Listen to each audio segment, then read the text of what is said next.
Wanted to give you guys a quick update on the UL19. I'm sure you guys are all sick of seeing this boat because it's been frustrating but rewarding to get this thing where I've wanted it to be. So quite a few changes. I think last time out in the shop, I had just put on this extended strut. I essentially lengthened the strut out about an inch. So essentially free ride length, if you will. So it's only a 30-inch hydroplane, which would make it more of like, I guess, a P limited. But, I do get the free inch in the back. I did try it on a 4S setup. Currently, it's on 6.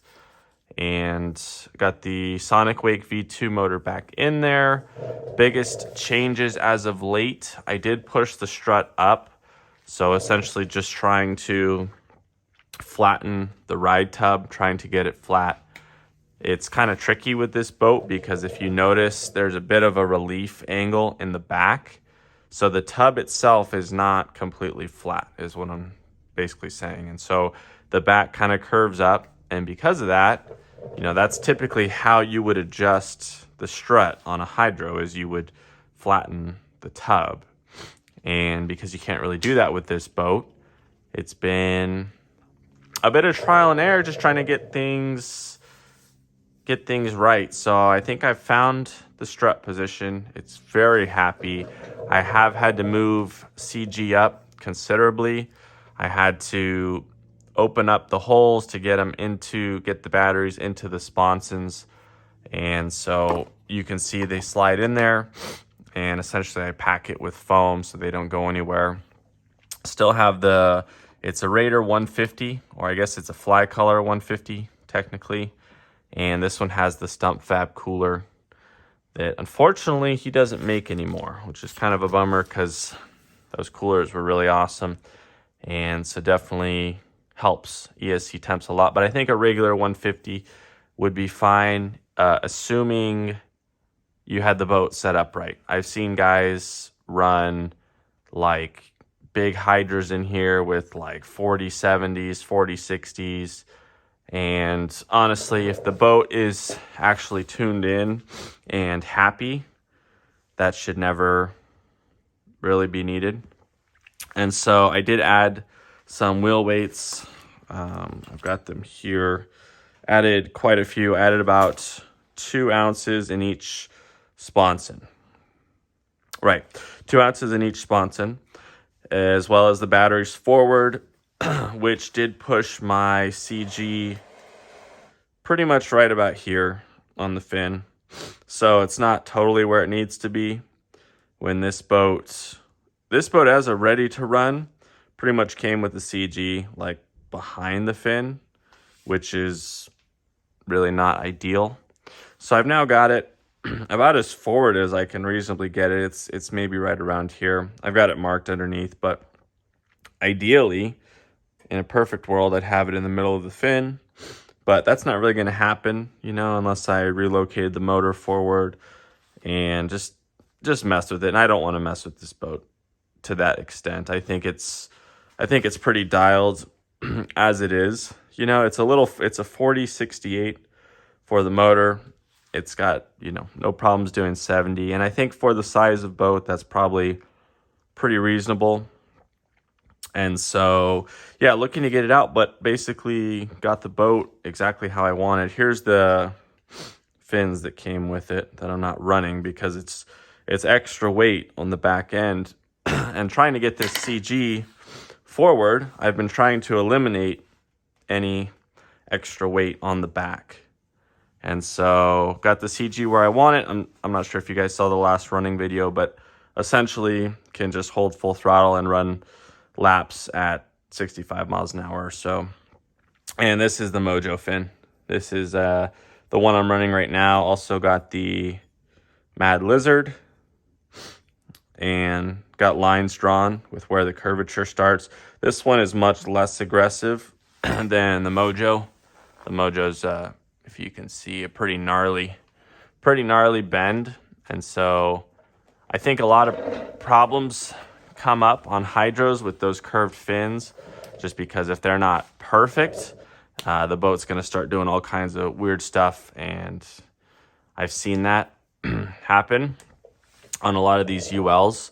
And so essentially everything needs to be zeroed out. All the angles need to be zeroed out. The toe in, toe out. The CG needs to be perfect. Otherwise it's going to be trying to climb out of the water or dig into the water. And so getting that fin right is very important. But I think we're there, or at least very close, or at least in the right direction. So those were the running changes we made. Essentially raise the strut, batteries into the tub, into the sponsons as far forward as possible, getting that CG on the fin. In reality, it should be to the middle of the fin, but I think it's close enough. And the boat's running killer. So that's where we're at. Need to get it back out and probably see you guys at the lake next.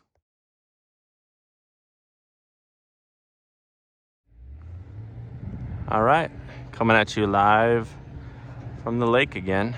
UL19. Got some spectators up on the hill. They must be on their lunch break. And really beautiful equestrian property out here. So if I see horses, I stop because they don't seem to like my boats as much as I do. Few changes to the UL. We added a little weight to the front, and really the goal today, the goal with it is to be able to do full throttle laps. So that's full throttle, full throttle, full throttle, full throttle, full throttle, full throttle, full throttle, full throttle, full throttle, full throttle, still full throttle. Holy smokes. Full throttle. Haven't lifted, full throttle. Little light. Full throttle, full throttle, full throttle. Still full throttle. Haven't lifted. And, woo! Okay. That was fun. This is a fun boat, you guys. I didn't know 30 inches could be so much fun. I'm not, I wouldn't call myself a size queen, but I like the bigger stuff. You know, it's louder and it's faster. But for 30 inches, man, this thing's pretty epic, if you ask me. And gonna throw in another set of packs. I might swap out the prop real quick, and if I do, I'll see you guys in a minute. Cut. All right, so we've already accomplished the mission that I set out to do, which was 60 plus mile an hour full throttle laps. It's kind of the goal with this boat, and very happy about that. But I did throw on a little bit spicier prop. So this one should be, hello. This one should be closer to 70. And as my good buddy Alex likes to say, I might be chicken footing this one a little bit because this one's a little spicier. And I'm scared like that, so. Oh, hello. Little wind kicking up. Damn. Yeah, this one kind of hauls ass.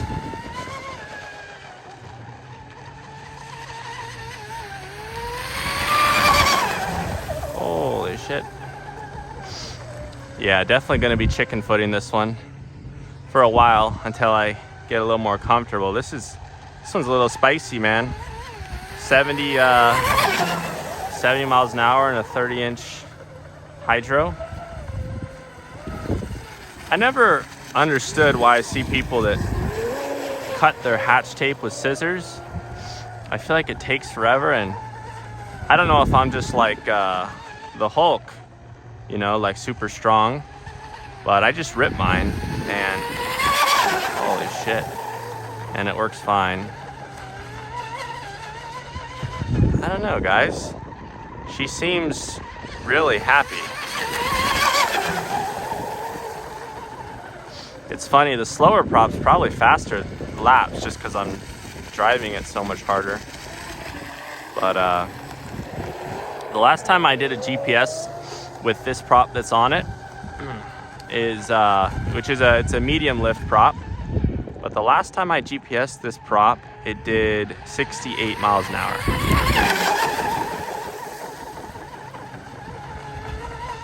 And the problem is that it's hard to get the CG forward on this boat. Yeah, see there, it was coming up in the front. It was getting light. And problem is, I've been able to get the CG up, but not quite to the middle of the fin or the front of the fin, which is where I would like it. And so, as far as I can tell right now, the CG is working really well for a certain speed, and then after a while, it just becomes a little too much. So, fun prop. I think I could probably tune it in. I could definitely maybe add more weight to it or something. But I think probably more fun to just go full throttle the whole time on the other one. It's a fast boat though. I mean, the boat's done 76 on the stock prop. Sorry, excuse me. Don't want to be a liar. It did 75. And so it's here's something. Right, so it's plenty fast. But that's where we're at for today. I'll see you guys in the next one. Peace. Just a quick closing thing on the UL. So both times when I brought it back, the batteries had slid out of position. So that didn't help. And definitely will fix that next time. Gonna take this sniper out now.